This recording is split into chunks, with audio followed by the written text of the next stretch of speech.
बहन की शादी को 6 साल हो गए, मैं कभी उनके यहाँ नहीं गया। ईद शब रात अम्मी या अब्बू चले जाते थे।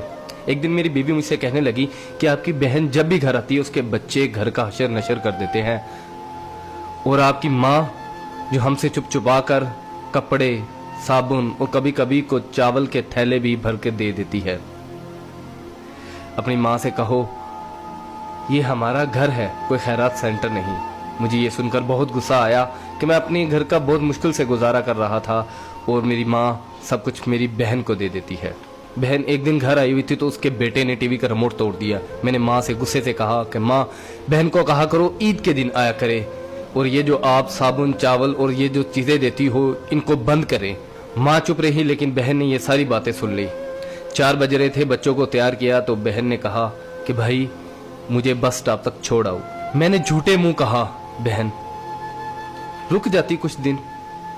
बहन मुस्कुराई और बोली नहीं भाई, बच्चों की छुट्टियां खत्म हो रही हैं, मुझे जाना है। फिर जब हम दोनों भाइयों में जमीन का बंटवारा हो रहा था तो मैंने साफ इनकार कर दिया कि मैं अपनी जमीन से बहन को हिस्सा नहीं दूंगा। तो माँ ने कहा कि बेटी का भी तो हक बनता है। मैंने गाली देते हुए कहा जो कुछ भी हो जाए मैं बहन को हिस्सा नहीं दूंगा। मेरी बीवी ने भी बहन को बुरा भला कहा, वो बेचारी खामोश थी। बड़ा भाई अलहदा हो गया और मेरे बड़े बेटे को टीबी हो गया और मेरे घर के हालात खराब हो गए। जितना सब कुछ था मैं उसके इलाज पे लगा चुका था। मेरे पास इलाज करवाने के पैसे नहीं थे, मैं बहुत परेशान था। लाखों रुपए लगा चुका था और भूख सर पे थी। परेशानी की हालत में कमरे में बैठा शायद अपने हालात पे रो रहा था। उसी वक्त मेरे घर में वही बहन आई। मैंने गुस्से से बोला ये आ गई मनहूस। मैंने बीवी को कहा कुछ तैयार करो बहन के लिए। बीवी मेरे पास आई और कहा कोई जरूरत नहीं गोश्त और बिरयानी बनाने की। फिर 1 घंटे बाद वो मेरे पास आई।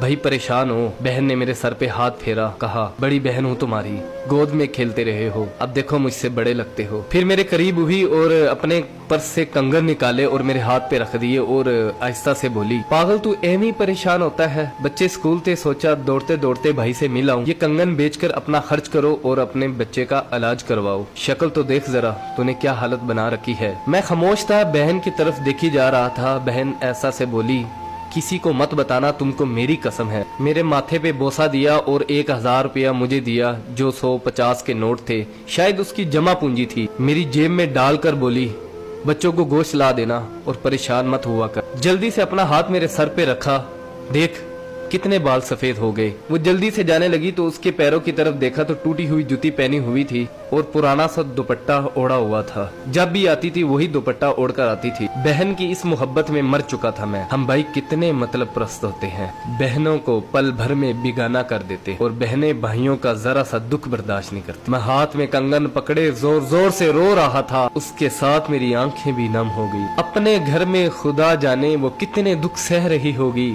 कुछ लम्हे के लिए अपनी बहनों के पास बैठकर हालचाल पूछ लिया करो, शायद उनके चेहरों पे कुछ लम्हों के लिए एक सुकून सा आ जाए। बहनें माँ का रूप होती हैं और भाई बाप का रूप होते हैं।